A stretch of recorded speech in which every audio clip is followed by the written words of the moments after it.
लोगों, जो मालो मता तुमको दिया गया है वो दुनिया की जिंदगी का नापायदार फायदा है,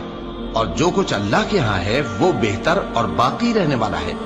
यानी उन लोगों के लिए जो ईमान लाए और अपने परवरदिगार पर भरोसा रखते हैं, और जो बड़े बड़े गुनाहों और बेहयाई के कामों से परहेज करते हैं, और जब गुस्सा आता है